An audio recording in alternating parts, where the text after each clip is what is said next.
certainly those organisations that do embrace older people, and this is not just true in Australia, this is true anywhere in the world, that do embrace employing older people, is that they find that they're reliable, that they have longevity in terms of, staying. They're very loyal to the organisation. They are hardworking. They don't have as many sick days as they envisage or, might be concerned about as a reason as to why you might not employ them. So I worked with one organisation who had employed an older gentleman who was actually in his 70s. And, when I've talked with organisations, and if there's anyone in your audience who's still working, it's what sorts of things are they doing or championing change in their organisation whilst they're able to and whilst they're employed. Because we need to consider what the impact is or what the challenges younger people might face in managing someone much older than them with a lot more experience. And what, as an older person, if we do have a younger boss, what do our attitudes and beliefs and behaviours need to be in order to support them to be successful?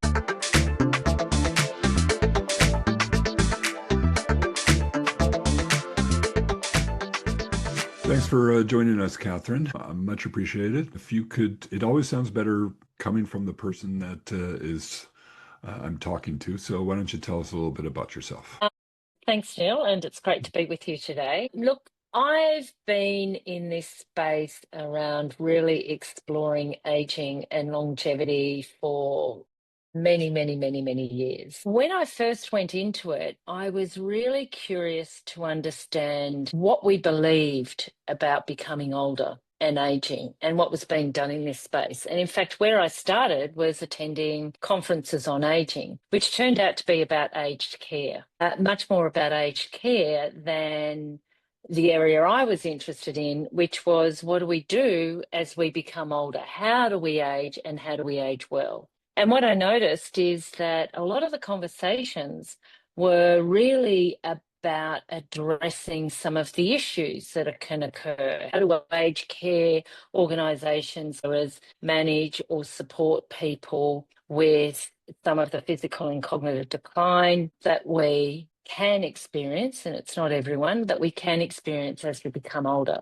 Things like physical dementia, falls risk, etc. And I'd be sitting in this room, and I did this for a couple of years and attended quite a number of conferences. And I thought, well, how do we stop ourselves from getting there? How do we live a better life in order to mitigate the issues associated with living longer? So from there, I sort of moved away from those aged care conferences and explored other areas in terms of what was happening around what was happening in the corporate sector, what are our attitudes and beliefs towards aging. And that's where I sort of then entered, I did my TEDx talk, Retirement is Redundant, because I came to think that we needed to rethink and reimagine even the idea of retirement. And if we are going to retire and we're attached to the idea of retirement, to at least reimagine what that is and what sorts of things we need to consider in order to age well, and in order to do whatever we could,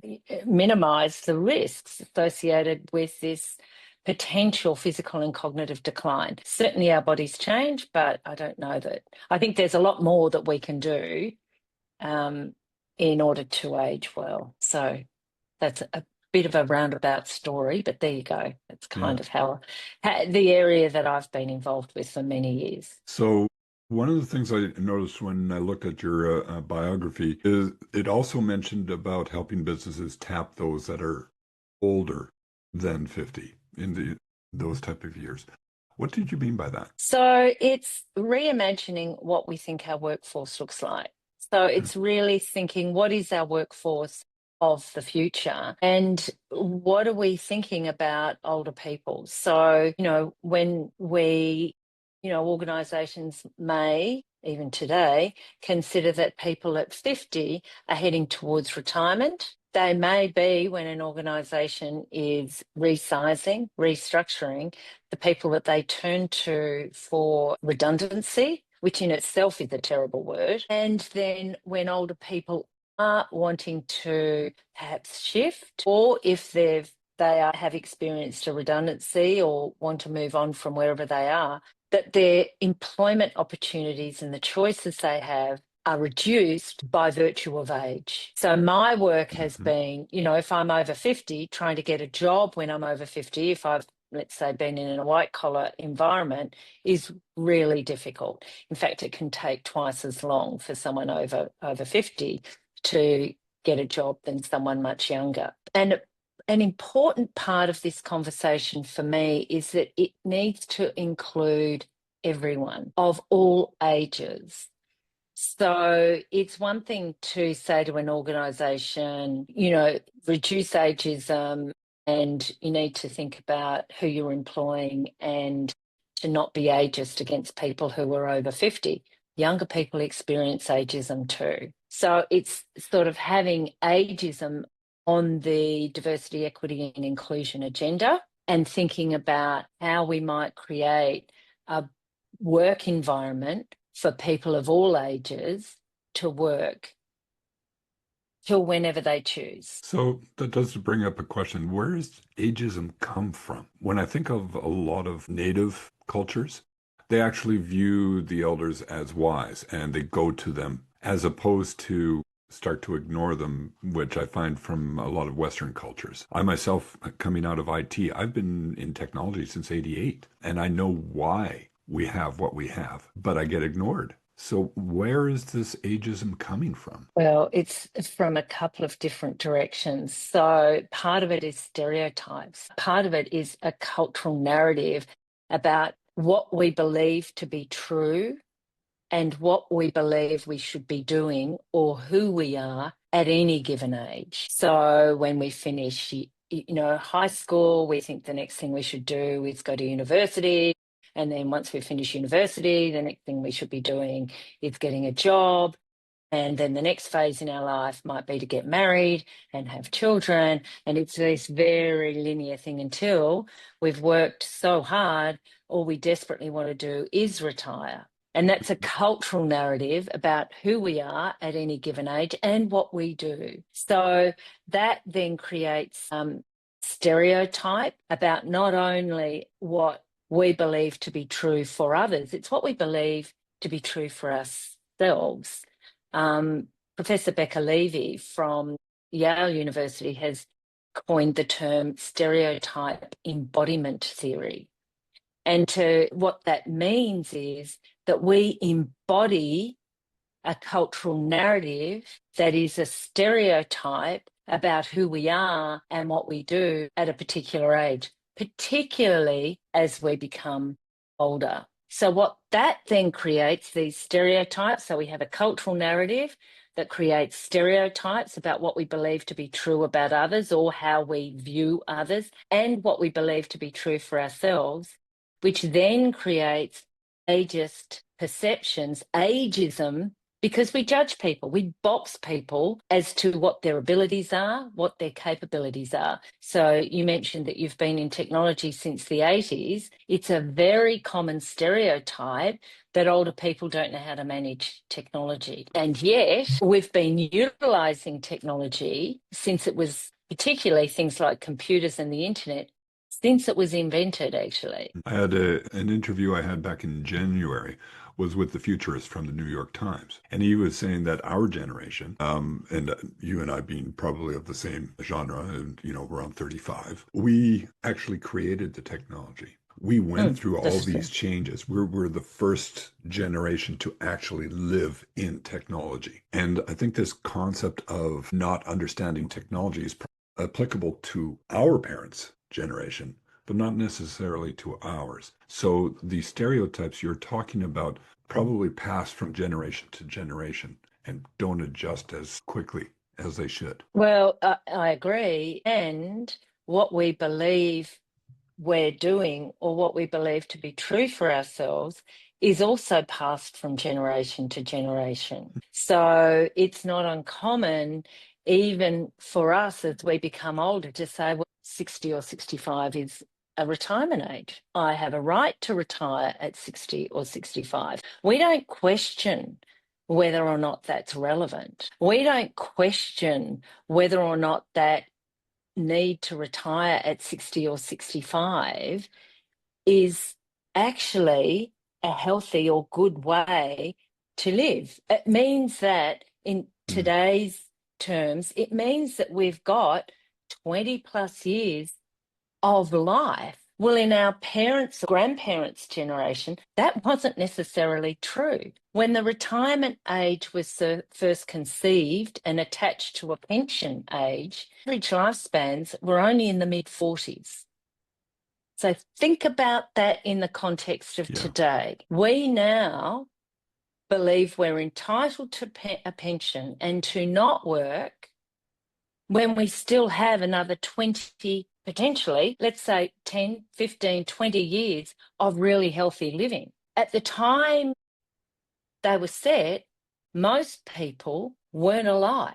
They weren't living that long. You and I met in our introductory conversation before this interview. You had mentioned about the actual history of how retirement came about. I think what you were just saying there, this would be a good point to get rid of all the false notions. Tell us a little bit about how the concept of a retirement came about. So the first person to set a universal pension was Vice Chancellor Otto von Bismarck in Germany in the late 1800s.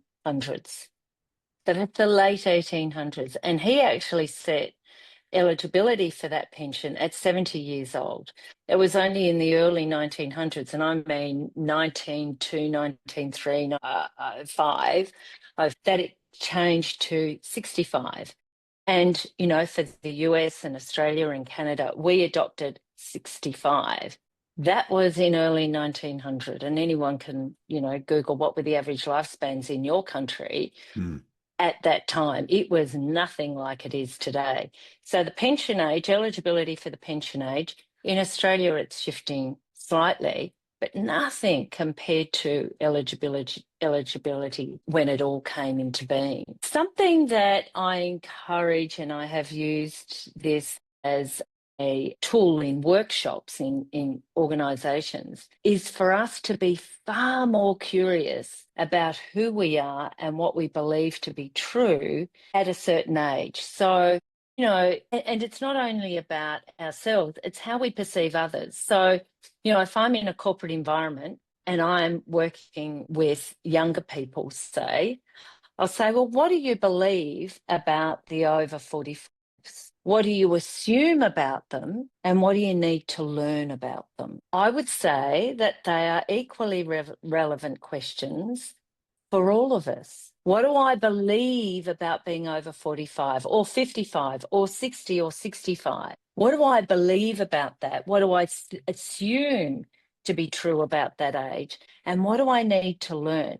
Because there's a reasonable chance that what we believe and what we assume to be the truth is actually a stereotype or a cultural narrative that's a groove that we just slot into. Yeah. And those same questions are equally true for people under 45. As older people, what do we believe about people under 45? What do we assume about them?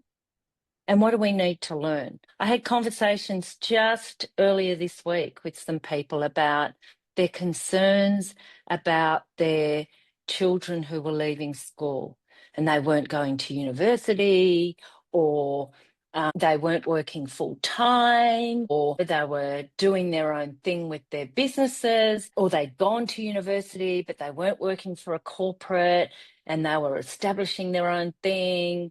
They were working, you know, maybe part-time and doing some of their own thing. It completely goes against what we did or believe young people should be doing. We need to kind of step back, I'd suggest, and learn from them. And how are they living their life? Because what I observe is that they've got a lot more balance.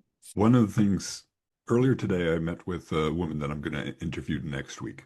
She's now up in her early mid 80s, but she is on a, when she first retired, she was struggling to figure out what she was going to do. And this seems to be a common theme that I hear with everybody that I interview is purpose. What am I, what's my purpose? What am I going to be doing now? I'm wondering whether the entire concept of going from work to non-work isn't normal, isn't natural. Yes, we've been doing it for what, 170 years, but that's a very short period of time for all of us. I would suggest that if we, and I want to be clear because I did have somebody once make a comment in one of my videos that anybody suggesting we should get rid of retirement, they would fight arguably hard against it. But that goes more towards not understanding that maybe the period before retirement was wrong. Anyway, in my conversation with her, the use of AI seems to be changing society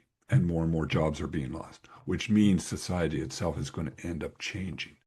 Do you see how society might be changing views with regards to work and retirement? So, a couple of things. I'm not sure if how we've lived life up until now is necessarily wrong. It's how it was and it's how we did things. What we have now is an opportunity to reimagine that Mm-hmm. so that instead of saving those 15 years, 10 or 15 healthy years of living till the end, we could spread them out throughout our lives. Look, I've spoken at conferences and various events where I've said, retirement is redundant.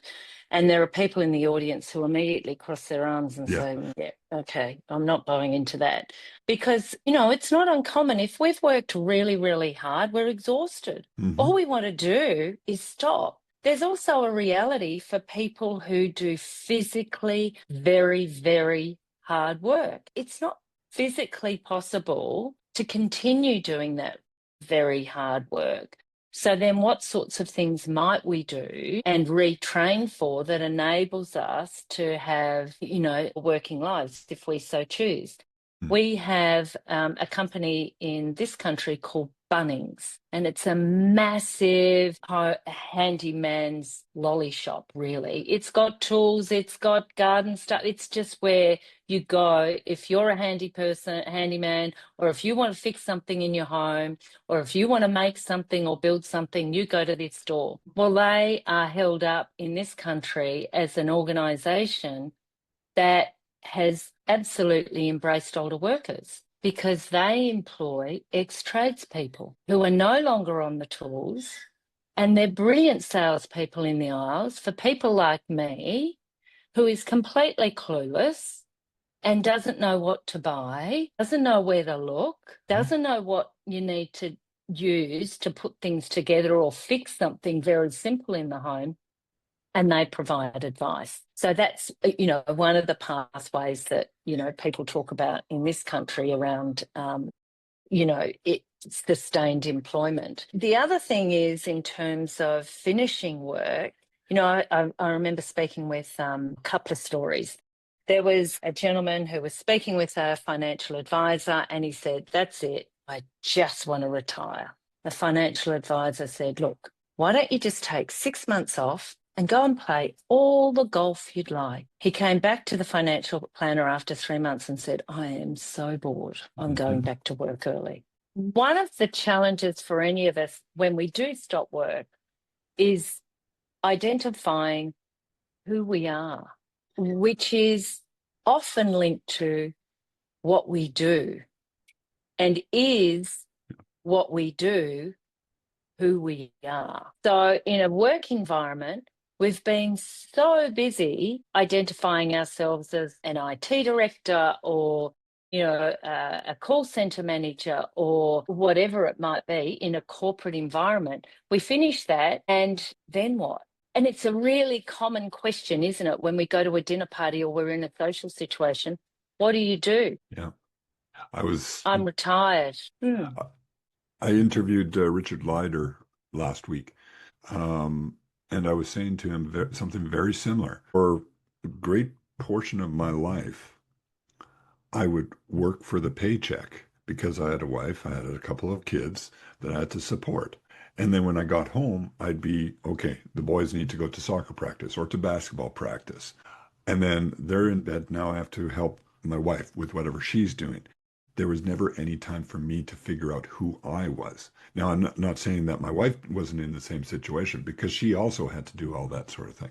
But at the end of the day, all those years were done without figuring out who I actually was outside of what I did, if that makes sense. Absolutely makes sense, because so much of what we do in our early part of our life, particularly if we have a family, is determined by external circumstances. Yeah. And then at the point we stop working, we're not really sure what it is we might do. Some people have hobbies that they can't wait to dive into. And, I have heard of people who have ended up redundant, perhaps in their 40s, and they've retrained, or their 50s and they've retrained and become school teachers, for example, or they've retrained for something else, or they've become carers, or whatever it might be. But, there's another story where it can often hit men more frequently than women. It's not that it doesn't happen, where we struggle to identify who we are and what we're going to do with our lives, irrespective of gender, but it can occur more frequently with men because women have had to adapt and change as their life has changed, particularly if they've had a family. Women also often have much stronger networks of friends, and they are also more open to communicating with their girlfriends about what's going on for them, whereas can tend to be a bit more of a closed shop, or they've been so busy working that they haven't had a chance to even think about it anyway. Yeah. There was another story, someone, again, this is from a financial advisor. Oh, did I hear it from her, where her husband retired and she'd already stopped working and she already had a whole lot going on. She was going to the movies with girlfriends and going to book clubs. And so when he stopped working, she'd say to him, look, I'm off to the movies tonight. And he'd ask what movie she was seeing. And she'd tell him and he'd say, oh, that sounds interesting. I think I'll come. And then she'd say, oh, I'm off to a book club. And he'd say, oh, which book are you reading? That sounds interesting. Mind if I come along? Because he's struggling to figure out where to from there. So I think one of the messages in all of this is that retirement is often seen as the panacea, the pinnacle of what we do, without thinking what the implications of that are. And, we may have heard of someone saying, I've got an early retirement, so they're a bit cleverer than the rest of us because they've been able to save enough to finish work earlier, with no concept of what that means and what we need to do. You mentioned purpose.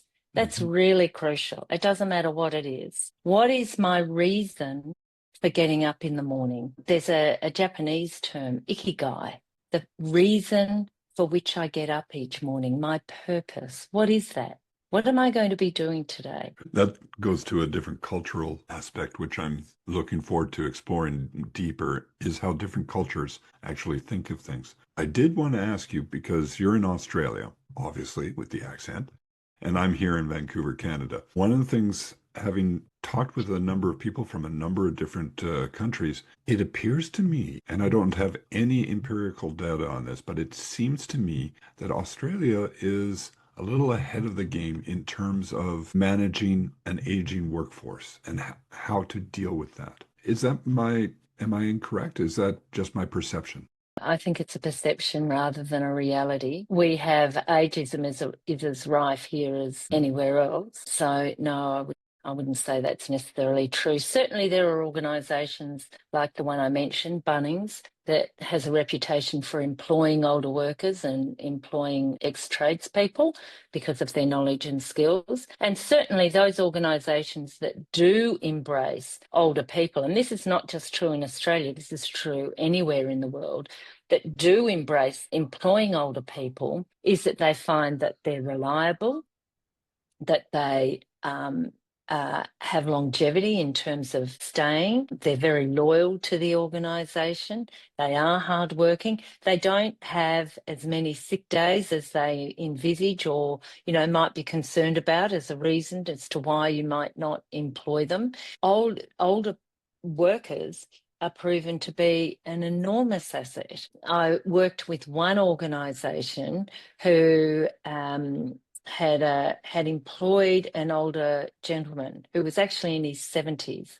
He'd been made redundant from a major financial institution in this country quite a number of years earlier, had an enormous amount of really valuable experience, had been contracting for quite a few years because no one would employ him as a Mm. permanent employee, which he could only attribute to age. But, in this country, that's illegal. That was just his, guess until this organisation employed him. And, I was having conversations with people of all ages and at all levels in the organisation. They all knew him. They all said how fantastic he was.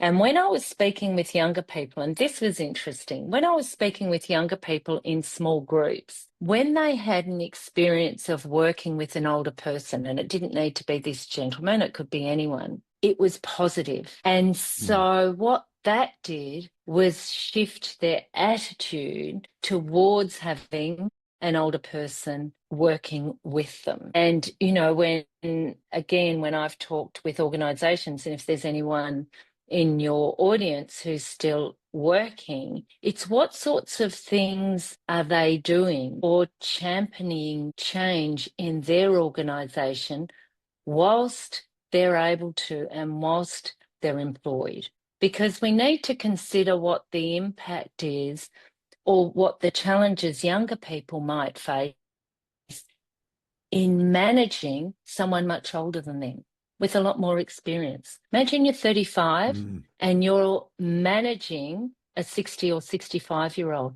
What does that mean? And if you're still working, what can you do in order to provide confidence to a younger person to have an older person on their team? And what, as an older person, if we do have a younger boss, what do our attitudes and beliefs and behaviours need to be in order to support them to be successful? It's not about us, it's about them. So, are you seeing more and more older people still working? And when I say working, I'm not using the old paradigm of 40 hours a week. Maybe they're decreasing the number of hours. But are you seeing an increase? And I ask that simply because our populations are getting older, but the businesses are still going to need employees to do things, at least for the next decade or two.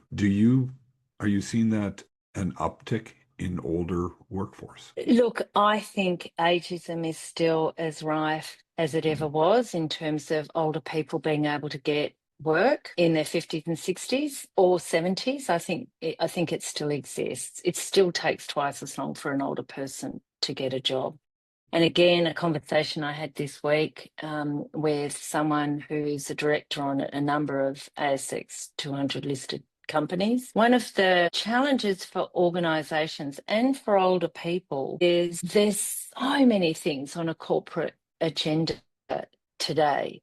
AI is coming at organisations at such a rapid rate, and having to figure that out and work out, how they introduce that, how they use it, how they manage it, how they manage the workforce, all of those things is a really big topic, as is cybersecurity. So again, one of the things that I say to older people is that we cannot rest on our laurels when it comes to how we educate ourselves and our skills. So it's not enough to say, I've got a degree, I've got an MBA, I've got this many years' experience. What are we doing as we age to remain relevant to a workforce of today, to a work environment of today? And it is in that context that we may think, actually, maybe in reality, that is not for me. Mm. Maybe there is something else that I'd like to do, and I've done that, and I'd like to move on to something else. What that something else is, I may not know completely, It might be a creative pursuit. It might be something else. But we cannot assume by virtue of grey hair and 20 or 30 years experience that that is enough to feel entitled to still be employed. We have to be current. We have to be on top of things and understand how things like AI work and how we can embrace that in the context of all of our other skills. So that is a whole package for us to go back into a workforce, because that's the reality, as you've mentioned, of the workforce of the future. It may also provide us with a freedom to get onto other sorts of platforms where we can work remotely from anywhere in the world. And again, just this week, I was speaking with someone whose daughter and her boyfriend have been travelling all over the world, working and having a holiday because they're working for an organisation and it doesn't matter where they are. I had a comment on one of my videos from a gentleman that was late 60s, I think pushing 70, where he just retired, but he had been working a blue collar role for his entire life, a lot of manual labor. And one of the things he was always saying is that everything he hears about from a retirement point of view is dealing with white collar workers sitting at the desk, dealing with the computers, the automation, that sort of thing. Are there any thoughts about how people that are coming out of the blue collar side of things should be dealing with this? Look, I think it's, to some extent, I think people that come out of a blue collar environment may have an advantage over those of us who are coming out of a white collar environment because they have manual skills and an ability to build and make things. So, for example, I know of a builder, he's on his last project at the moment, and what he's going to do is he's going to actually go down to Tasmania and build a boat because he can. I probably couldn't nail hammer a nail in straight. So if I think about those people that come from a blue collar environment, they have a bunch of handy skills and think of things that they'd like to do for themselves that they've been putting off. The other part of that is thinking about what else they might like to do that might support even their local area because of the skills that they have to offer.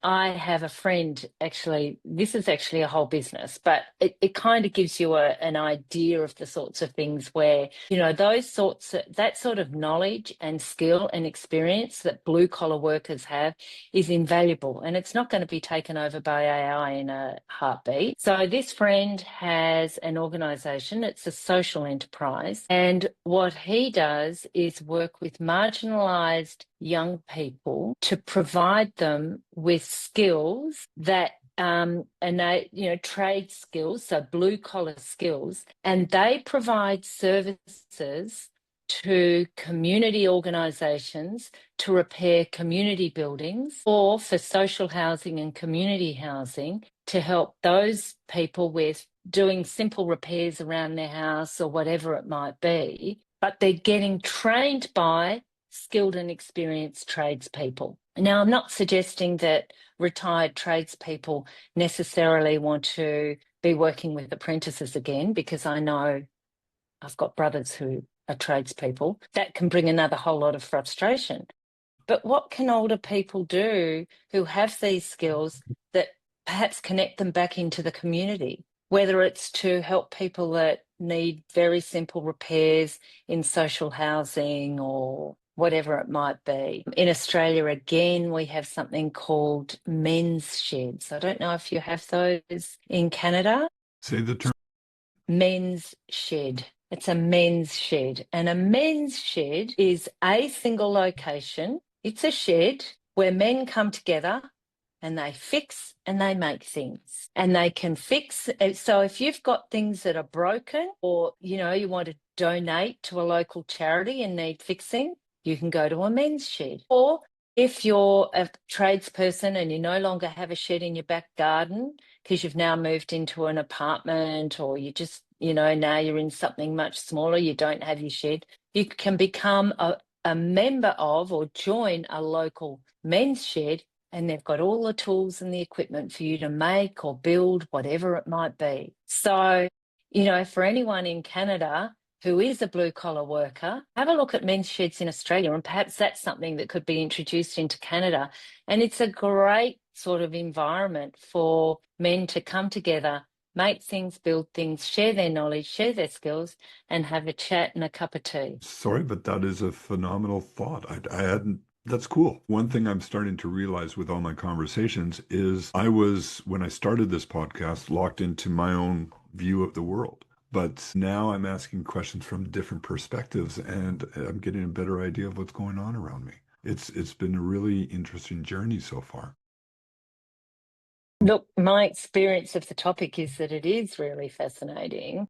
Yeah. And it's just, I think there's a really potentially exciting future for us as we age, providing we shift our own attitudes and beliefs about who we are and what we should be doing at any given age, to really think about what we want to be doing, to take responsibility for our own skills development and training, which may or may not put us into a different area of work, or, whether or not we go back into a corporate environment. And for blue collar workers, I don't know, I kind of feel like they've got the upper hand on us with those white collar skills. Well, keep in mind that right now the entire blue collar sphere is short of workers. Too many people have been pushed towards the university side of things and not into the trades. So, yeah, I'd have to agree with you there. There was something else that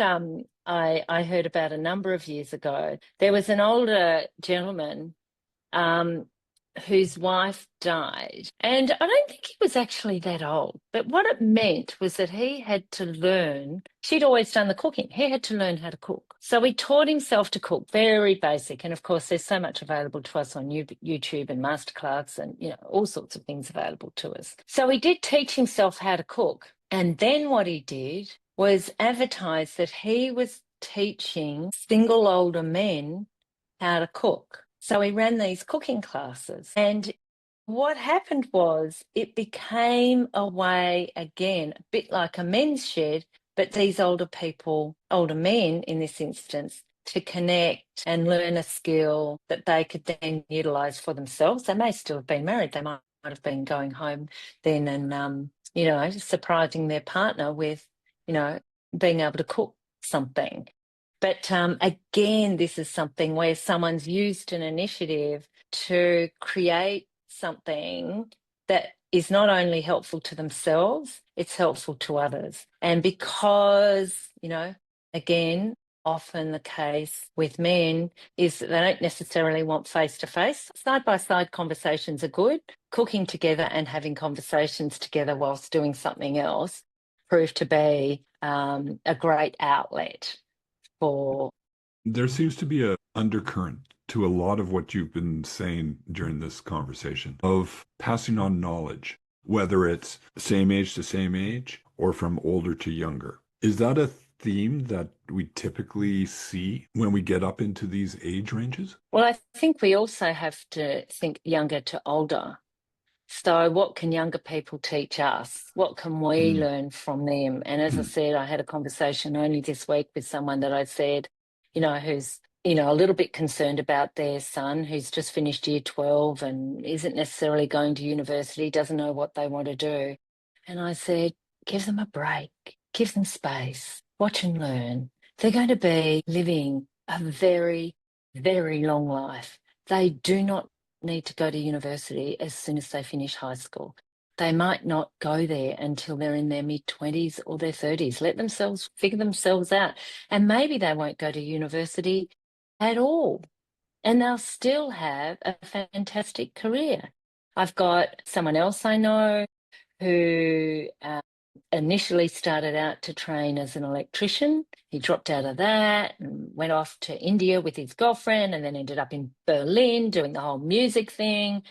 And then decided that he wanted to do computing. So he did an online computing course for 12 months and he's a rising star in Atlassian, which is a phenomenal, software organization. I don't know if you know Yeah, it yeah. online. I shouldn't say software, but For for people that aren't aware, Atlassian is a project management software. yeah, yeah. He's a rising star. He doesn't have a degree. He did a 12-month online computer course. And so, I think it goes both ways. One of the things I mentioned in my TEDx talk is intergenerational job sharing.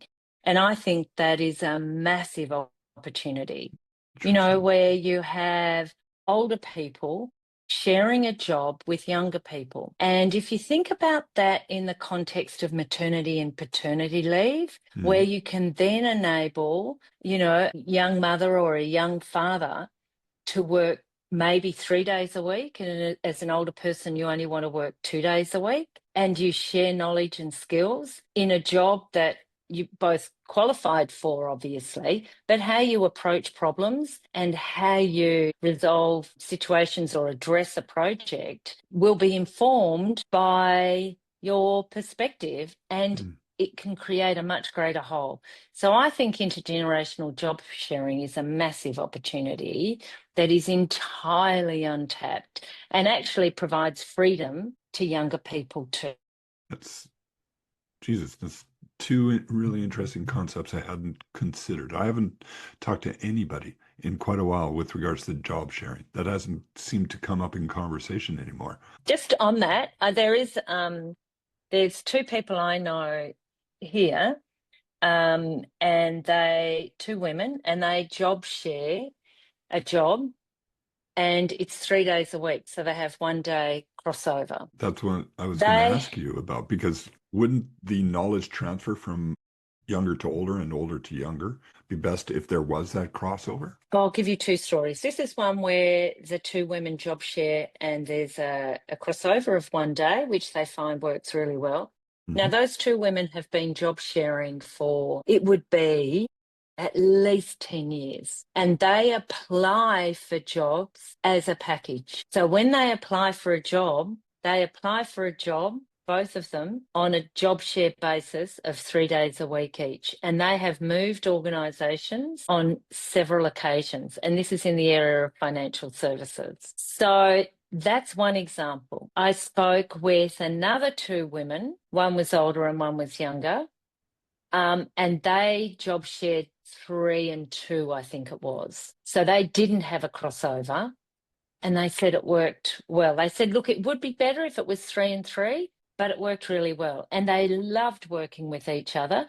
because the younger woman, who was a young mother, whenever she had sort of challenges with children or babies or whatever it might be, she had this much older woman who'd been there, done that. So she was not only fantastic in terms of the the work experience this older woman had and the knowledge and expertise she brought to the job, but she was also really helpful when it to some of the issues around being a young mother. And then the older woman was able to draw on the knowledge, skills, and expertise of perhaps technology that the younger person brought to the job. Not that the older person was technologically illiterate, but the Mm. younger person brought different perspectives to the conversation. And both those examples exist and work for all those people involved. And I just think there's a much, much untapped opportunity for that, and I think would provide more freedom to younger parents as well. Would businesses have hesitation because of the additional administrative cost?